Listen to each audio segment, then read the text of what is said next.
स्वागत है आप सभी का एक बार फिर। सोशल मीडिया पर आज मौत की घंटी वाला एक फोन नंबर जबरदस्त तरीके से वायरल हो रहा है। इस फोन नंबर के साथ एक मैसेज भी वायरल है कि अगर आपने इस नंबर से आई फोन कॉल को रिसीव कर लिया तो आपका मोबाइल फट जाएगा, ब्लास्ट हो जाएगा और आपकी मौत हो सकती है। इस मैसेज के साथ यह भी बताया जा रहा है कि उस नंबर से आई कॉल को रिसीव करने वाले 10 लोग मारे भी जा चुके हैं। खास बात यह है कि डेथ कॉल का दावा करने वाला यह मोबाइल नंबर 9 अंकों का है। तो क्या है 9 अंकों वाली इस डेथ कॉल का पूरा सच? आज मौत की घंटी वाले इसी नंबर की पड़ताल।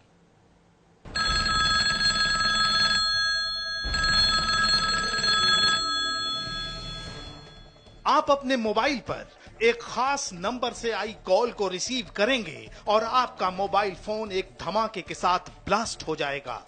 ऐसा एक व्हाट्सएप मैसेज देश के लाखों लोगों के मोबाइल पर फ्लैश हो रहा है। वो नंबर है 777-888-999।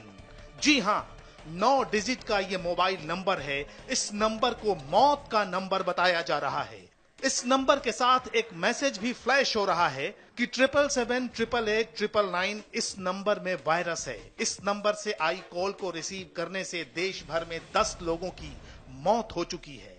कृपया इस जानकारी को अपने सभी दोस्तों के साथ शेयर करें। साथ में यह भी दावा किया जा रहा है कि इस नंबर से आई कॉल को जैसे ही आप रिसीव करेंगे, आपका फोन ब्लास्ट हो जाएगा और आपकी मौत हो जाएगी। इस मैसेज को पढ़ने वाले लोग दहशत में हैं। मैसेज को हर भाषा में शेयर किया जा रहा है।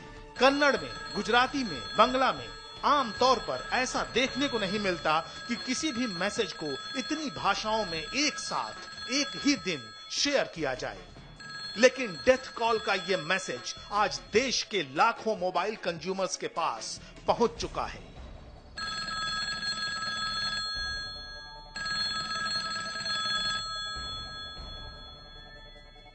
तो क्या है डेथ कॉल वाले मोबाइल नंबर का सच? क्या 777-888-999 का फोन रिसीव किया तो मोबाइल ब्लास्ट हो सकता है? क्या किसी मोबाइल नंबर में धमाके वाला कोई वायरस इंस्टॉल हो सकता है? क्यों एक मोबाइल नंबर से डरे हैं देश के लाखों लोग? मौत की कॉल वाला ये मोबाइल नंबर इतना वायरल हो चुका है कि इंडिया टीवी की इन्वेस्टिगेटिव टीम ने इसकी पड़ताल शुरू की। हम जानना चाहते थे कि क्या यह मैसेज वाकई सही है और क्या सचमुच इस नंबर से आई कॉल को रिसीव करते ही मोबाइल फोन में धमाका हो सकता है। सोशल मीडिया पर लाखों लोगों को ये मैसेज आ रहा है कि इस 9 डिजिट के नंबर से अगर आपको फोन आता है तो ये एक डेथ कॉल हो सकती है। अगर आप इस फोन को उठाएंगे तो आपका फोन ब्लास्ट कर जाएगा। अब इस तरह के मैसेजेस के बाद लोग डर रहे हैं। लोगों को लग रहा है वाकई क्या ऐसा कोई ब्लास्ट हो सकता है? कोई फोन आए और आपका फोन फट जाए, ये हो सकता है। लोग चर्चाएं कर रहे हैं आपस में। लेकिन सवाल ये है कि लोगों के मन में एक डर जरूर बैठ गया है। अब लोग इस नंबर को मिलाने से भी डर रहे हैं। अब 777-888-999 ये नंबर मैं खुद मिला के देखती हूँ और देखती हूँ कि क्या होता है। 9 डिजिट का ये नंबर है और इसको मैंने डायल किया। आपके द्वारा डायल किया गया नंबर गलत है। आपके सामने है। इस नंबर को मैंने डायल किया है और ये कह रहा है कि ये नंबर गलत है। भारत में आमतौर पर मोबाइल नंबर 10 अंकों का होता है, लेकिन मौत की घंटी बजाने का दावा करने वाला ये नंबर 9 अंकों का है। लोगों के डर और खौफ की बड़ी वजह यही है कि आखिर ये 9 अंकों वाला नंबर किसका है, कहां का है? अगर इस नंबर से कॉल आई तो क्या सचमुच किसी की मौत हो सकती है? क्या ऐसा मुमकिन है कि 9 अंकों वाले किसी मोबाइल नंबर से कोई कॉल आए, वो भी तब जबकि भारत में 9 डिजिट का कोई मोबाइल नंबर मौजूद ही नहीं है? हाँ, अगर हिंदुस्तान के बाहर से यानी कोई आईएसडी कॉल आती है तो शायद ऐसा मुमकिन हो, लेकिन विदेश के भी किसी मोबाइल नंबर से अगर कोई कॉल आती है तो उस देश का 2 अंकों वाला कोड भी फ्लैश होगा। तो फिर किस देश का है ये 777-888-999 वाला नंबर जिससे मौत की घंटी बजने का दावा किया जा रहा है? हमने बिना देर किए साइबर एक्सपर्ट से यही सवाल पूछा। 7778888999 हमने इस नंबर की पड़ताल करनी चाहिए। हमने कई जाने माने साइबर एक्सपर्ट से इसके बारे में राय ली। हमने पूछा क्या वाकई ऐसा हो सकता है कि किसी नंबर से हमें फोन आए और हम अगर उस फोन को रिसीव करें तो फोन ब्लास्ट कर जाए, क्या ये मुमकिन है? किसी भी जाने माने साइबर एक्सपर्ट ने इससे इनकार किया। हर उस साइबर एक्सपर्ट जिससे हमने बात की, सबने कहा कि नामुमकिन है, ऐसा कतई नहीं हो सकता, और इस तरह की अगर खबर लोगों तक पहुंचाई जा रही है तो वो गलत है, ये मुमकिन ही नहीं है। हमें पता चल चुका है कि हजारों लाखों लोगों के मोबाइल स्क्रीन पर फ्लैश होने वाले डेथ कॉल का ये मैसेज बेबुनियाद है और लोगों को गुमराह करने की कोशिश भर है, क्योंकि अभी तक ऐसी कोई तकनीक नहीं है जिससे दूसरे नंबर पर फोन करके धमाका कराया जा सके। तो सावधान रहें, 9 डिजिट वाले जिस मोबाइल नंबर को मौत की कॉल बताया जा रहा है वो दरअसल किसी के दिमाग का फितूर है। इसलिए न तो इसे शेयर करें और न ही इस अफवाह पर ध्यान दें। अब आपको हम एक ऐसी वायरल खबर का सच दिखा रहे हैं जिसकी सिसकियों की आवाज आपके दिल को झकझोर कर रख देगी। ये एक 13 साल की कैंसर पीड़ित बच्ची की गुहार है जो हर पल नजदीक आती मौत के बीच अपने ही पिता से अपनी जिंदगी की भीख मांग रही है। ये एक बेटी की अपने पिता से ऐसी गुजारिश है जो आपने यकीनन पहले कभी नहीं सुनी होगी।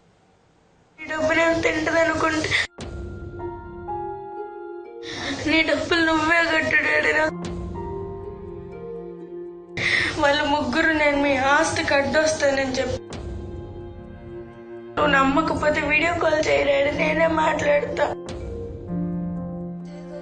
रुआ से गले से भीगी आंखों से अपने पिता से जिंदगी की रहम मांगते मांगते ताबूत में तब्दील हो गई बेटी।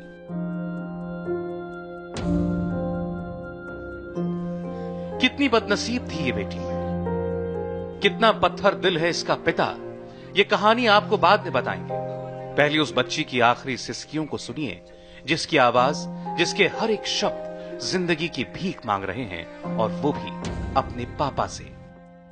నీ దగ్గర డబ్బులు లేవంటున్నావు, కనీసం నా ఇల్లు ఉందిగా, ఈ ఇల్లు నా ఇంటిని నాకు అమ్మేసి, నా ఇల్లుని ఎవరికన్నా అమ్మేసి స్కూల్కి వెళ్తా, నా ప్రాణాన్ని కాపాడాడు, దయచేసి నీకు దండం పెడతాడు డాడీ, చేయకూడదు నొప్పి ఉంది డాడీ, నీకు దండం పెడదామంటే వాచిపోయేట్టు అయిపోయింది డాడీ, చేయొద్దు, కాళ్ళు కూడా వాచిపోయిన గుంటుతో నడుస్తున్నాను డాడీ, నేను బతకనంటే డాడీ, ఏదో చేసి నన్ను కాపాడాడు, నన్ను బ్రతికించు డాడీ, నేను నా స్కూల్కి వెళ్ళి ఎన్ని మంత్స్ నీకు తెలుసు డాడీ, నాకు నా ఫ్రెండ్స్తో ఆడుకోవాలని స్కూల్కి వెళ్ళి।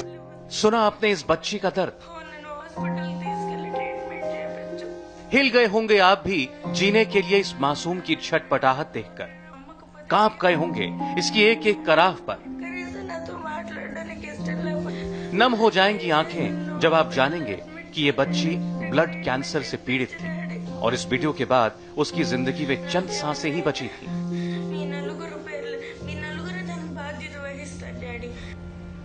लेकिन विडंबना देखिए, ईश्वर का क्रूर मजाक देखिए, नियति का विधान देखिए।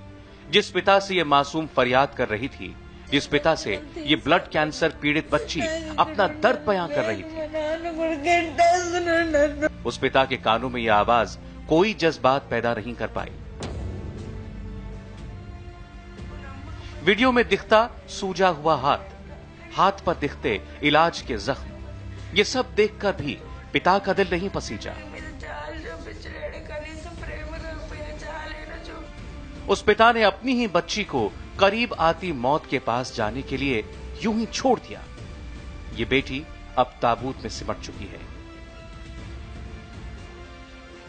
ये बच्ची अब तस्वीर बन चुकी है। मौत के बाद उसकी आवाज अब घर घर पहुंच चुकी है।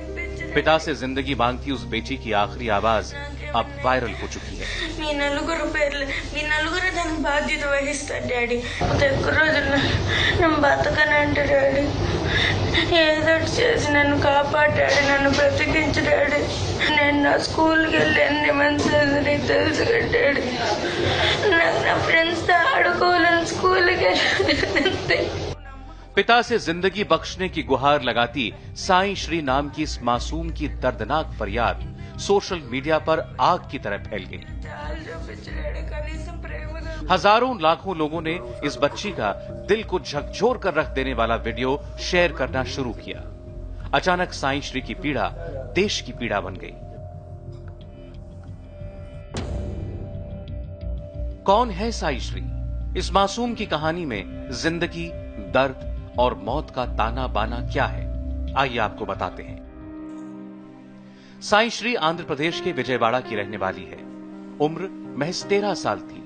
ये दुर्गापुरम इलाके में अपनी मां के साथ रहती थी। जिस फ्लैट में साईं श्री रहती थी वो उसी के नाम पर था, लेकिन उसके गार्जियन पिता शिव कुमार थे। साईं श्री की पैदाइश से उसके 3 साल के होने तक माता पिता के रिश्तों में सब कुछ ठीक था। वो अपने मम्मी पापा की खूबसूरत गुड़िया थी। साईं श्री का जन्मदिन होता तो खुशी खुशी केक काटा जाता, लेकिन साईं श्री 3 साल की हुई तो पिता शिव कुमार पत्नी सुमा श्री और साईं श्री को अकेला छोड़कर चला गया। ये साईं श्री की मौत से 8 साल पहले की बात थी। बेटी के नाम पर जो फ्लैट था वही मां बेटी की इकलौती अमानत थी। 8 वर्षों में साईं श्री के पिता ने दूसरी शादी भी कर ली। 1.5 साल पहले साईं श्री को ब्लड कैंसर डिटेक्ट हुआ। मां सुमा श्री ने अकेले बेटी का इलाज करवाया, लाखों रुपए खर्च किए, इलाज में सब कुछ लगा दिया। పాపకు వీడియో కాల్ పెట్టింది, డాడీ నీకు దండం పెడతాను డాడీ, రోజు రోజుకి నేను ఇట్ అయిపోతున్నాను డాడీ, నడవలేకపోతున్నాను డాడీ, నా కాళ్ళు పని చేయట్లేదు, చేతులు పని చేయట్లేదు, వచ్చి ట్రీట్మెంట్ ఇప్పించు డాడీ అని చెప్పేసి అడిగితే, నువ్వు ఇల్లు ఖాళీ చేసి బయటికి వెళ్ళిపోతే నేను అప్పుడు చెప్పేస్తాను, బయటికి వెళ్ళేది ఎక్కడికి వెళ్తాను, హాస్పిటల్ తీసుకెళ్ళి నీ ఇల్లు నువ్వు తీసుకోవచ్చు, లేదని నీ దగ్గర డబ్బులు లేవంటున్నావు, అంత డబ్బు పెట్టుకొని, డబ్బులు లేకపోతే నా పేరునే కదా ఇల్లు ఉంది, గార్డెన్ నువ్వు వచ్చి సంతకం పెడితే ఇల్లు సేల్ అవుతుంది, డబ్బు అమ్మ దగ్గర లేదు డాడీ, డబ్బు ఇల్లేనా అమ్మేసి నన్ను బ్రతికించు డాడీ అని చెప్పేసి అడుక్కోవడం జరిగింది। एक तरफ मां सुमाश्री का खाली बैंक अकाउंट तो दूसरी तरफ बेटी के इलाज का सवाल।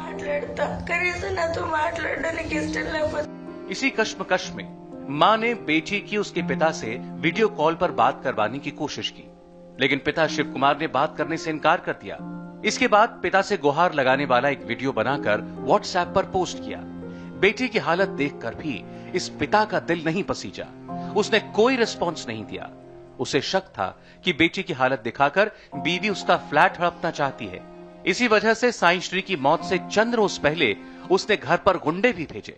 Madhum Setti Shiva is a known rowdy shooter in Vijayawada city, and he was involved in call money also.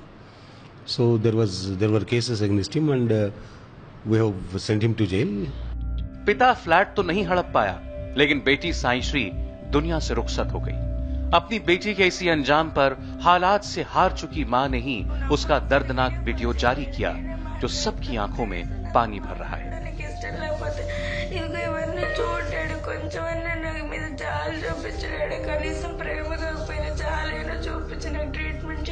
Bengaluru से टी राघवन के साथ ब्यूरो रिपोर्ट, इंडिया टीवी।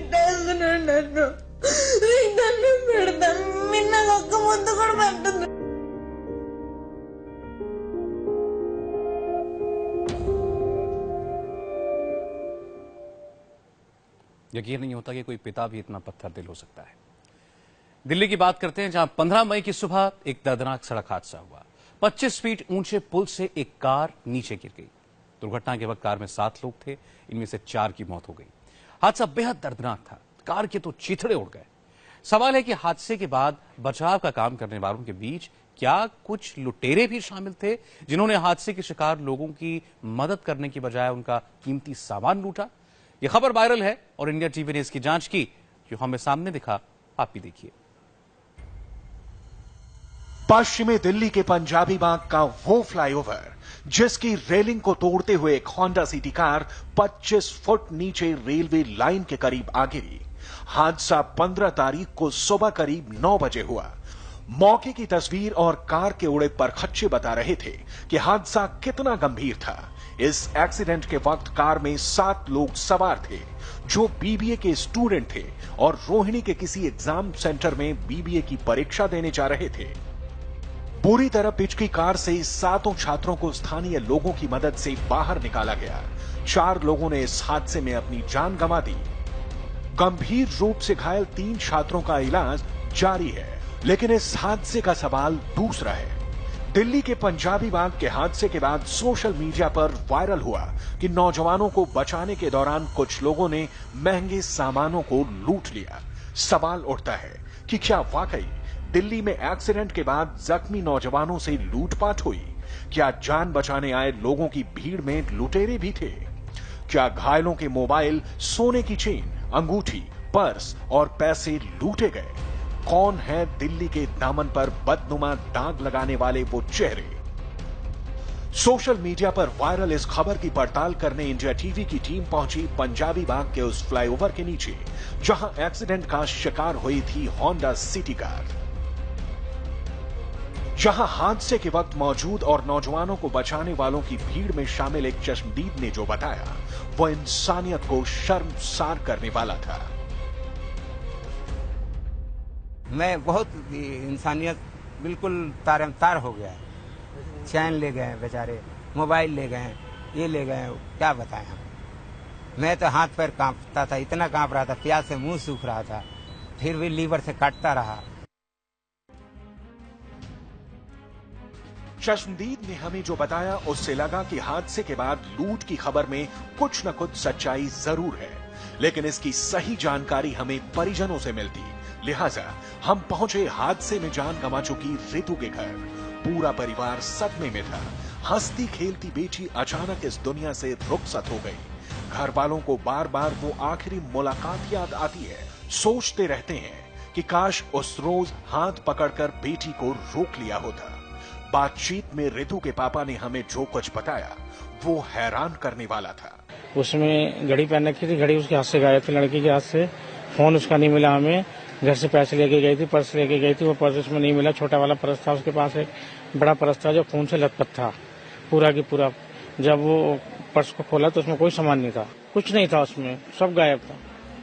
जिस परिवार ने अपनी बेटी खो दी, जिस पिता ने अपने कंधों पर अपनी बच्ची की अर्थी उठाई, उनकी बात सुन ली आपने।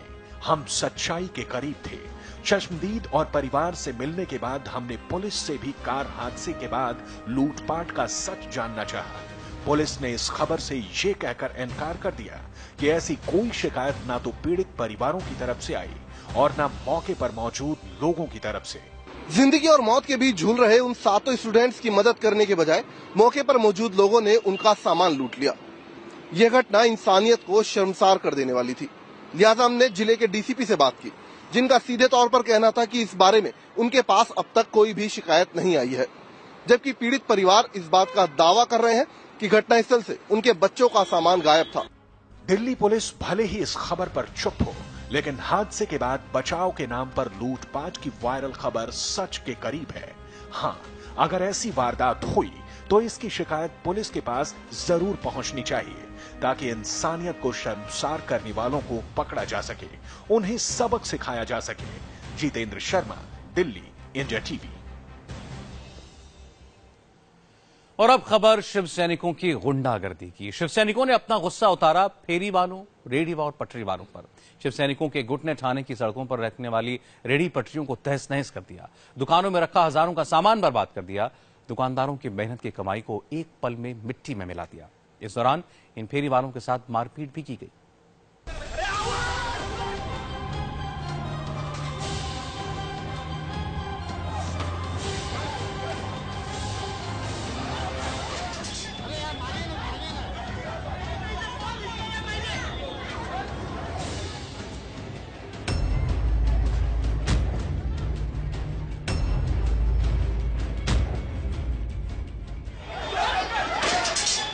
सड़क पर शिव सैनिकों की गुंडागर्दी देख लीजिए।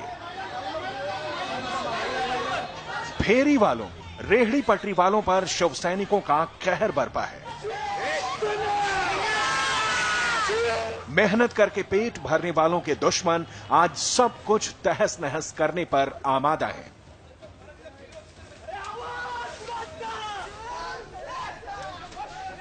इस दबंगई के आगे कोई कुछ नहीं बोल पा रहा। ये फेरी वाला मोबाइल के कवर बेचकर अपना परिवार चलाता है। दबंग शव सैनिकों ने पहले उसे थप्पड़ मारा और फिर उसका सामान तहस नहस कर दिया। और दुख की बात यह कि शायद ही इनमें से किसी गुंडे पर कोई कार्रवाई हो।